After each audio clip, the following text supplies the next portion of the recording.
আজি মই বনাব গৈ আছোঁ একদম বেংগলী ষ্টাইলত চিকেন কাৰী। তাৰ কাৰণে আমাক লাগিব পিঁয়াজ, বিলাহী, কেঁচা জলকীয়া, নহৰু, আদা আৰু সৰু সৰুকৈ আলু কাটি লৈছোঁ। তাৰপিছত মই কেৰাহীটো বহাই দিছোঁ।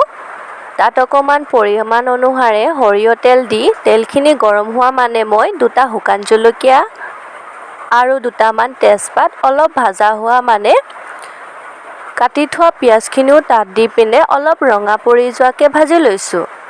এয়া চাওক, এনেকৈ ৰঙা পৰি নোযোৱালৈকে পিঁয়াজখিনি ভালকৈ ভাজি ল'ব। এয়া চাওক, মোৰ পিঁয়াজখিনি ৰঙা পৰি গ'ল। তাৰপিছত মই পিঁয়াজ, নহৰু, বিলাহী, কেঁচা জলকীয়া গোটেইখিনিক পেষ্ট বনাই লৈছিলোঁ। সেই পেষ্টখিনিও মই তাত ঢালি দিছোঁ। তাৰপিছত তাত মই হালধি, জিৰা গুড়া, ধনিয়া গুড়া, চিকেন মছলা, জলকীয়া গুড়ি, নিমখ আৰু অলপমান জালুকৰ গুড়ি পৰিমাণ অনুসাৰে দি এনেকৈ ভালকৈ ভাজি লৈছোঁ যাতে কেঁচা ভাৱটো গুচি যায়। গ্ৰেভিখিনি অকণমান ৰঙা হোৱা মানে তাত মই মাংস আৰু কাটি লোৱা আলুখিনি ঢালি দিছোঁ। তাৰপিছত ভালকৈ লাৰি দিছোঁ যাতে মছলাখিনি তাৰ ভিতৰত ভালকৈ সোমাই যায়।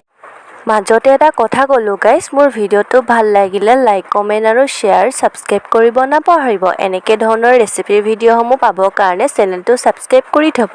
এতিয়া মই 10 মিনিটলৈকে ঢাকি থৈছিলোঁ। 10 মিনিটৰ পাছত চাওক, এইখিনি ভালকৈ সিজিব ধৰিছে। অলপ ৰঙামুৱা হৈ গৈছে চাওক, তেতিয়াই গম পাব যে ভালকৈ এইখিনি সিজি গৈছে। যদি ভালকৈ মাংসখিনি সিজাই নলয় তেতিয়া টেষ্টটো ভালদৰে নাপাব। মাংস সদায় বনালে ভালকৈ এনেকৈ ধৰণৰ ভালকৈ ভাজি ল'ব। এয়া চাওক, মোৰ এইখিনি ভজা হৈ গৈছে, মাংসখিনি একেবাৰে হৈয়ে গৈছে। তাৰপিছত যিমান পানী খায় সিমান পৰিমাণ অনুসাৰে পানী অলপমান দি পিনে আকৌ 10 মিনিটমান ভালকৈ উতলি আহিব দিব। তাৰপিছত মাংস খাবলৈ ৰেডি হৈ গ'ল। এনেকৈ এবাৰ মাংসৰ ৰেচিপি বনাই চাব, নিশ্চয় ভাল লাগিব। মই সদায় এনেকৈ ষ্টাইলতে মাংস বনাওঁ, সেইকাৰণে ভাবিলোঁ আপোনালোকৰ লগত শ্বেয়াৰ কৰোঁ। সেইকাৰণে আজি মই শ্বেয়াৰ কৰি দিলোঁ।